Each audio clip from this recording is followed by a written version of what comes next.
Hello there and welcome once again to The Verdict. Mick Cornett and Kent Myers. We're here every week meeting interesting people and dealing with topical issues. And today we welcome in an old friend. Yes, Fred Morgan, the President and CEO of the State Chamber of Commerce, is going to come in and talk about what he's been doing.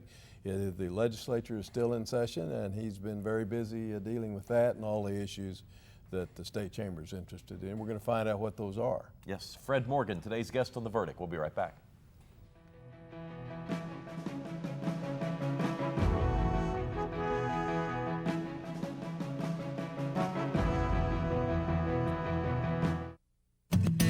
My path is different from the prototypical receivers. The namesake himself, Mr. Welcome. Not recruited out of high school, not drafted into the NFL. I'm not the fastest guy. I'm not that big. He's the model of perseverance. He finds a way to make a way. So let's have some fun today, huh? We're gonna play hard, we're gonna play tough. He focuses on the kids that are not quite as fortunate as everyone else. Way to go, Taylor. The Boys and Girls Clubs, the Youth Football League. 80% of them are from single-parent home, so they hear a lot of negative stuff every day.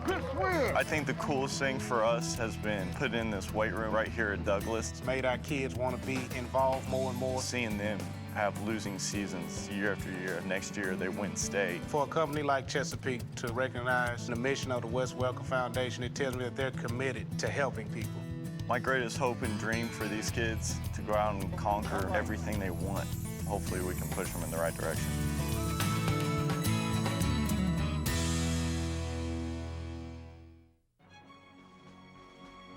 Wilsey, Meyer, Eatman, Tate. We're accountants. We do taxes, business valuations, estate planning, and consulting. And we're right here in Oklahoma, working with the owners of small and medium-sized businesses. Steve Wilsey and Stuart Meyer have the resources and the experience. Wilsey, Meyer, Eatman, Tate in Oklahoma City and Tulsa.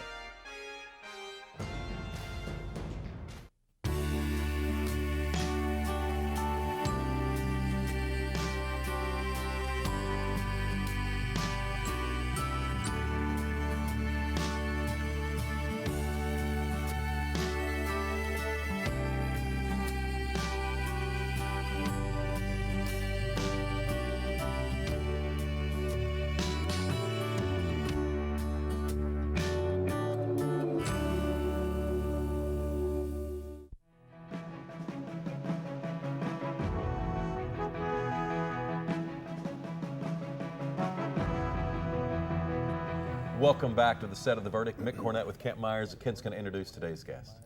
Today we're really pleased to welcome back to the set of the Verdict Fred Morgan, who's CEO and President of the Oklahoma State Chamber. In 1994, Fred was elected to the Oklahoma House of Representatives and served for 12 years there. When he finished, he was then chairman of the Judiciary Committee.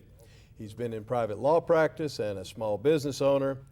He has also served as general counsel and policy advisor to the Oklahoma State Senate.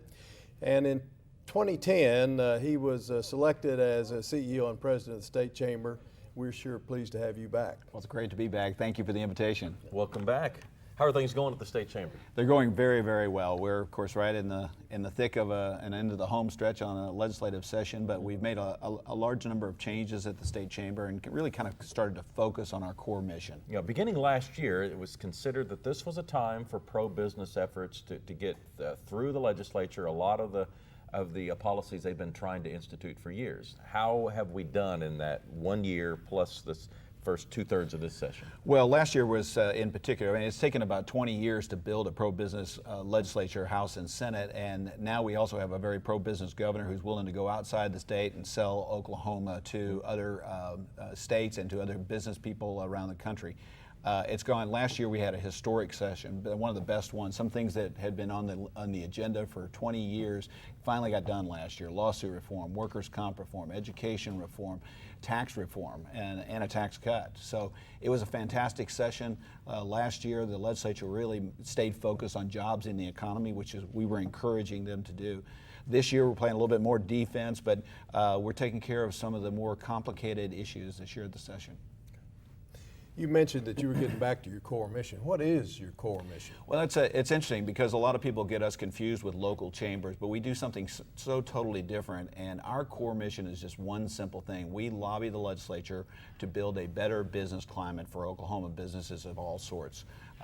Local chambers do a lot of things. They pass school bond issues, they work on city council races. We don't do any of that stuff. We simply focus on lobbying the legislature for the business community. You were a state senator, you were in the legal profession. How are those two jobs comparing to the state legislature, well, there are a lot to of the state chamber? There are a lot of similarities. I mean, from the legal side of being a lawyer, a lot of it is a legal process of moving legislation through. The rules are very similar to court rules. I mean, so it's very similar in that way, and I think lawyers in the legislature appreciate that. From a legislator standpoint, I'm doing a lot of the same things. You reach consensus, you try to build compromises, you try to move legislation through. We do the same thing at the state chamber. That's what we do. Well, you've got a lot of folks serving in the legislature that you were instrumental in assisting in getting elected. You must get a pretty good reception when you knock on their door or give them a call. Well, for the most part, and I have personal relationships with a lot of the current legislators and building new ones all the time. But you know, they have to deal with a lot of complicated, difficult issues, and I appreciate anybody who's willing to serve in public service, and including you, Mayor. Well, I would assume that there's this assumption that the business community all speaks with one voice, but I'm guessing that big businesses and small businesses have different priorities, and perhaps rural businesses and urban businesses have different priorities. Where are the differences that kind of land on your lap, and you having to trying to figure out where do we go with this policy? Well, it is very complex, and I think we're about 75% of our members are small business. I think a lot of people are surprised by that. A lot of the small business issues are the same for big business, but there are some different issues. And you're right, there are some urban versus rural differences as well. And so one of the things the state chamber really can do is to bring those groups all together and try to speak with one voice. I think from the legislative standpoint, when businesses speak with multiple voices, it makes their job even more difficult. But if all businesses are coming together and saying, this is what we want, this is what we need to grow Oklahoma's economy, it makes it a lot easier on legislators. What kind of staff do you have? How many employees does the state chamber have, and kind of what do they do? Is there any breakdown in job description? Right. Well, when I left the office, I think we had around 24 employees, and we've expanded a little bit. But you know, we basically have 3 or 4 departments. A government affairs department, because that's the core of our business. That's what we do for our members. But we also developed a communications department, which has been very helpful, letting our members know, letting the public know what we do, and so that's we got several employees in that. And then, of course, going out to business people and getting more business people to join the state chamber. So a membership and marketing department as well. So those are basically the 3 branches of what we do. What sort of tax reform is the state chamber hoping to get through? Well, we have been supportive of another reduction in the income tax, personal income tax. We think it has to be done prudently. It has to be done carefully, and you know, with the uncertainty in gas prices and some of the other things that are out there, we're confident that the legislature understands that they need to be looking at the longer term of what it's going to do to our economy. But one of the issues that very few people know anything about is this issue that has come about called the intangible tax issue. And business people who own intangible assets have historically not been taxed for those. But due to a recent Supreme Court decision, there is a possibility that unless the legislature acts or the people change the Constitution of Oklahoma, that those assets could be taxed. We're in the middle of trying to draft language to put this on the ballot to exempt those taxes, those assets from taxation. If they were taxed, it would be the largest tax increase in state history. Well, is that like being taxed the same as inventory? An No. asset on your balance sheet? How would No. the taxation take place? It would be like that. The process would be somewhat similar to that. But these are assets like copyrights, patents, your logo, all of those things, and they would have to be determined what the value of those How is. would you do that? And you would have, If they haven't changed hands, how would you determine the value of those things? I think there are experts who can tell you an approximate value. You're not allowed to, I think under accounting rules, you're not allowed to put those as assets on your balance sheet, but that doesn't stop people from, and county assessors and those kinds of people from trying to tax those assets. And this is to prevent that. I see. We're sitting here on the set of The Verdict, and I can look over and see the set of the Business Roundtable right over there. That's your television show. Tell our viewers about that, what you try to do, when is it, and what information do you hope to impart? Well, thanks for the plug. One of the things we're You'll have to remember us. I will. I think one of the things that we're trying to do is there are so many great business stories in Oklahoma. I mean, I can't tell you how many guests I've interviewed that started their business in their garage, and they've built it up into. Bob Funk, great example. I mean, Bob Funk has started in his garage and built it up to $1 billion business. You got all of those people. Harold Hamm, that started his business with one truck. All those people. I think it's inspiring to hear those kinds of business stories, and there's some really complicated issues that involve there, but really it's just inspiring and being able to tell business stories. Well, when do you air? Let me see. We air on Saturday mornings at 9, I believe, and probably like your show. We air a couple times during the week, and we air in Tulsa and Oklahoma City metro areas. Mm-hmm. And how are you able to keep your finger on the pulse of the economy in the state of Oklahoma, and what trends do you see taking place from a business perspective? That's a great question. I mean, we work closely with the Department of Commerce, and we were actually one of the groups that helped with the Fallon for Business survey of actually surveying business owners. The other thing is, one of the things I try to do is get out and around the state and hear from business owners about what their real problems are. And for instance, workers' compensation is still the #1 issue that I hear. It's expensive, and the system is a problem. But I also hear about workforce issues. I mean, it's hard to find people with the skills that are needed. There are jobs out there in the Oklahoma economy, but you got to find the right people for them. Mm-hmm. And so, that's kind of the way I get out and actually visit with business owners, and I get a lot of feedback from our current members. Yeah. What areas of the economy are growing? Is manufacturing doing well? Obviously, the energy industry is still doing very well, despite the gas prices dropping fairly drastically. And that's helping to drive the manufacturing sector. A lot of our manufacturing sector is related to the oil and gas industry. But manufacturing is growing, is the fastest growing industry in the state. Then you've got the aerospace industry has been progressively continuing to grow in Oklahoma, and then the healthcare industry. Those are some of the major industrial areas, or growth areas in the state.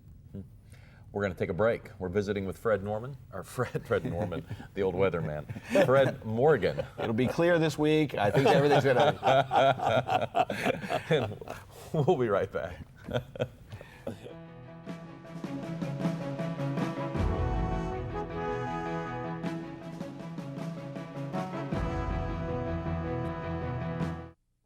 The thing that has made the most sense for me is realizing that I am still an educator, and that is what I do at the Chickasaw Nation. I'm Dr. Amanda Cobb-Greetham. I'm a historian, and I'm Chickasaw. The Chickasaw Cultural Center is amazing. It is a very, very special place devoted to the sharing and to the celebration of Chickasaw history and culture. State-of-the-art technology, exhibits that are not like anything I've ever seen. The Spirit Forest is incredible, and you feel as if you have actually just walked into a forest with huge trees all around you. It's timeless, and yet it's sort of also representative of our time depth, to really just sort of reach through time and touch the past. By the end of the exhibits, you really have a sense of Chickasaw cultural and political resurgence, and the extent to which we are a healthy, dynamic, and vital tribe today. Chickasaws have always been an inclusive people. This is something for the whole community and for the state of Oklahoma. I don't want to hope for the best. I want to become it. I want you to see my potential. Because I can be more than average. I can be amazing. Because I know the hard way and the right way are one and the same. I will make you proud. And surpass even my own expectations. I will lead. I will lead. I will lead America's energy future. Oklahoma's oil and natural gas industry. Proud to equip Oklahoma students for greatness. When you have something important to communicate, it becomes clear that there's a lot of competition for your audience's attention. So how can your message stand out and actually resonate with your audience? Legal Graphics has the answers. The team at Legal Graphics will work with you to plan, design, and even test your presentation to ensure your message will be heard and remembered. Call Legal Graphics today to schedule an appointment. The readiness is all.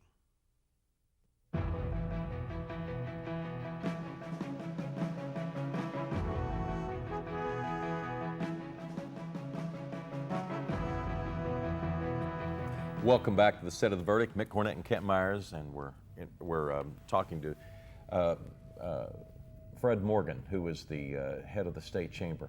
We talked a little bit in the last segment about trying to reduce the state income tax.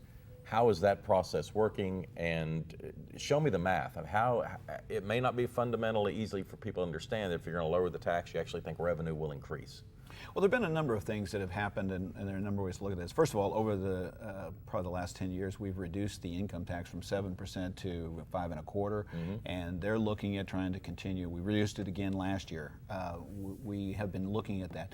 A lot of economic development experts will tell you that if you can get it down to around 3%, it becomes not a factor in recruiting businesses to come to your state. So I think that's one of the goals, is to get it down to where it's not a factor and an obstacle to recruiting businesses to come to the state. A couple of other things, and to their credit, the legislature last year worked on a lot of government consolidation and reducing the size of government and making it more efficient. We have an information technology officer now in this state. We had several agencies that were combined and put under the Office of State Finance, and the savings on that have been even bigger than were anticipated.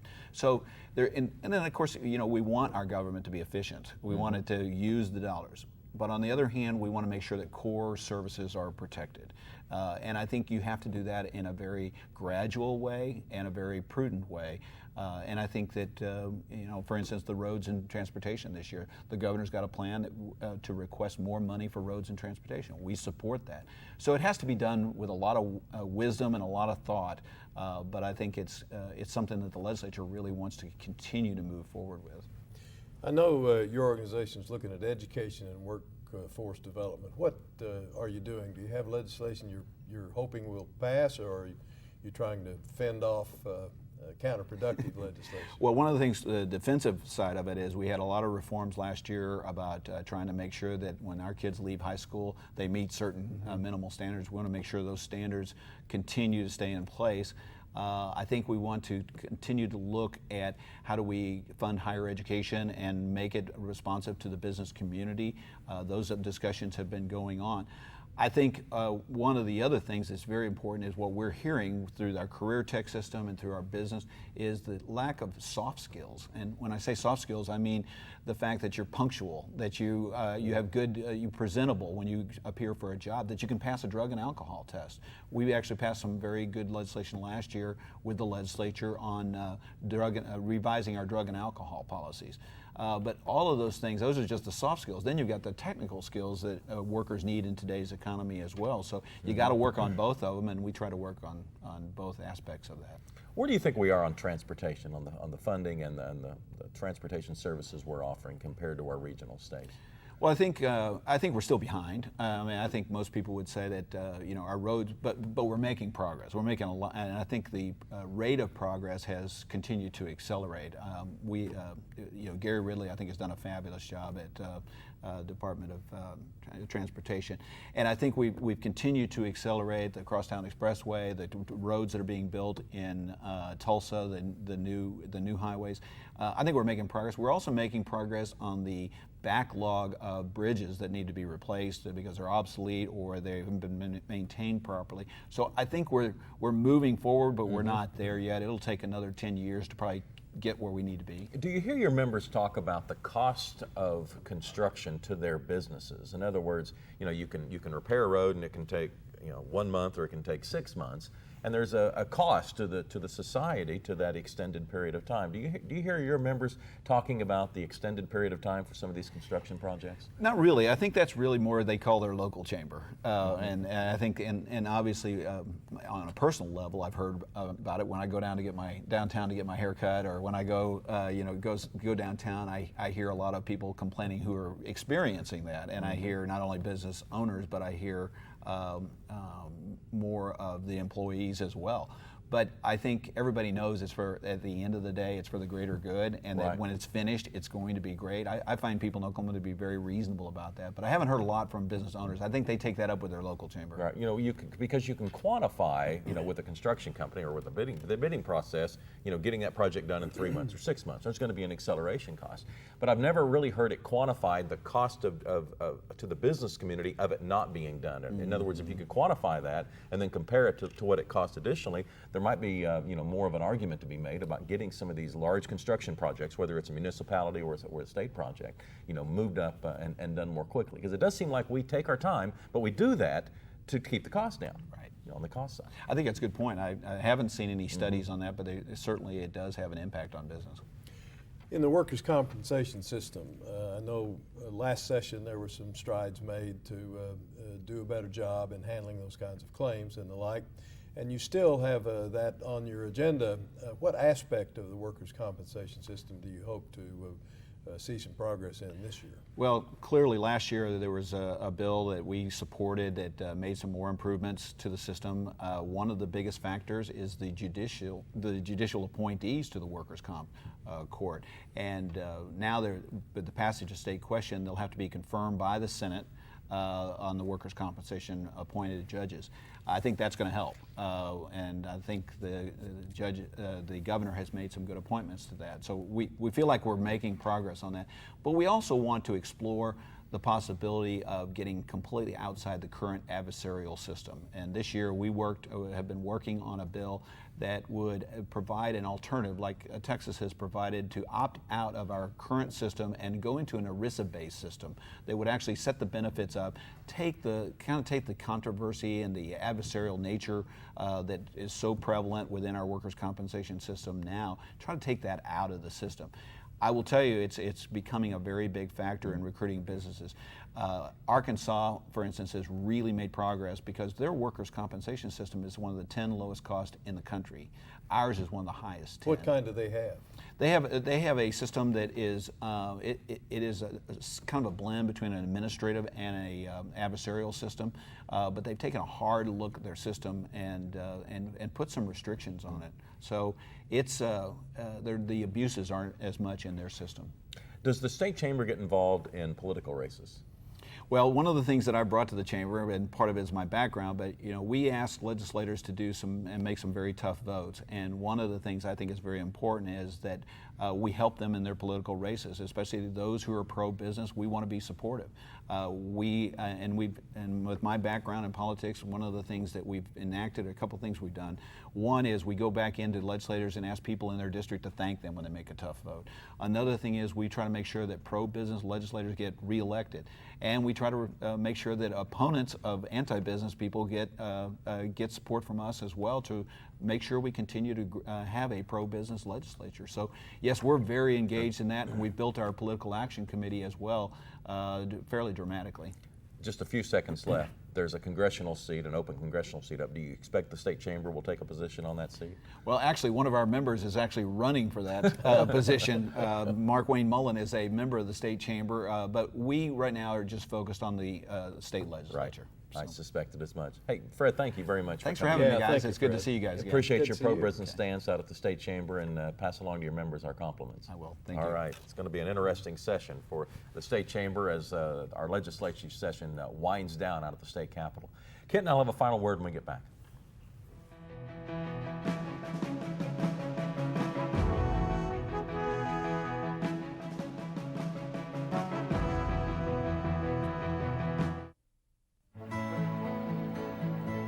The good life comes naturally to Tulsa, where nature's beauty is matched with an eye for aesthetics. A legacy of neighborhoods graced with lawns and landscaping and handsome homes. A place that seems to have patented an ideal lifestyle.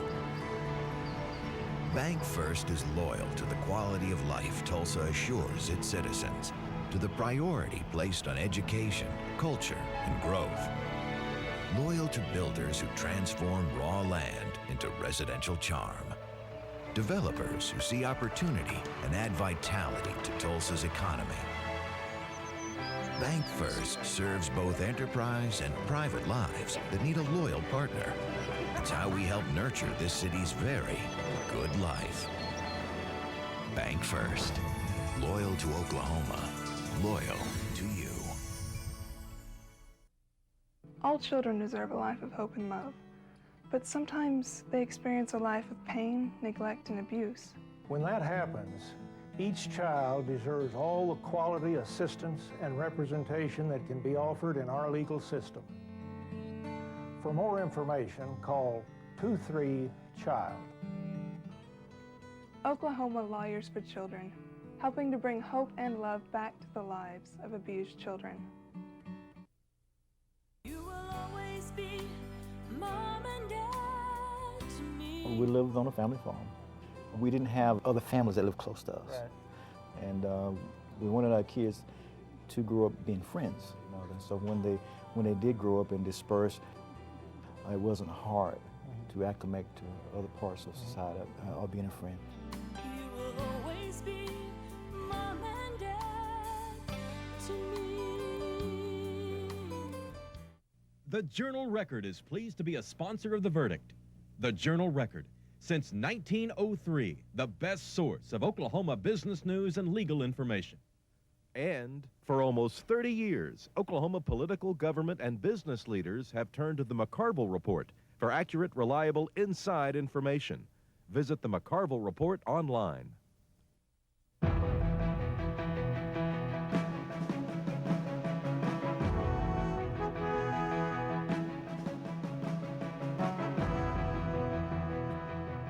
Welcome back to The Verdict. Mick Cornett and Kent Myers wrapping up a show with Fred Morgan of the State Chamber. Yeah, Fred, when he was in the legislature, was known as a fellow that was reasonable. You could get things done with Fred. He was easy to deal with and pleasant.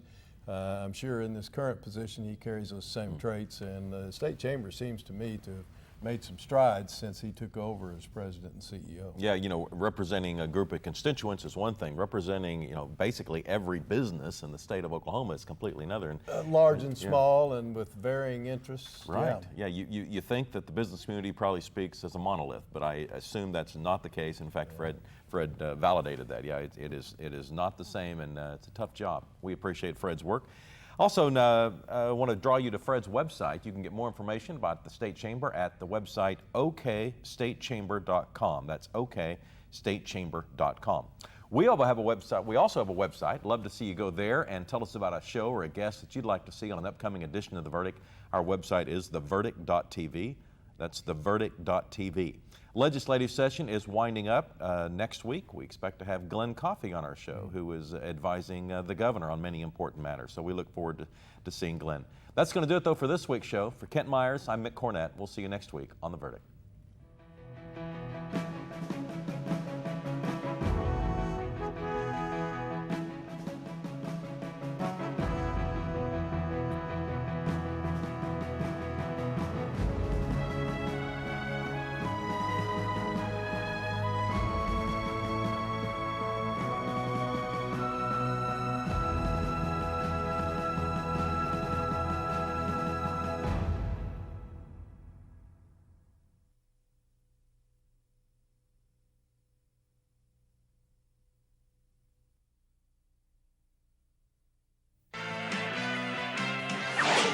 The preceding program was produced exclusively for the Cox Channel.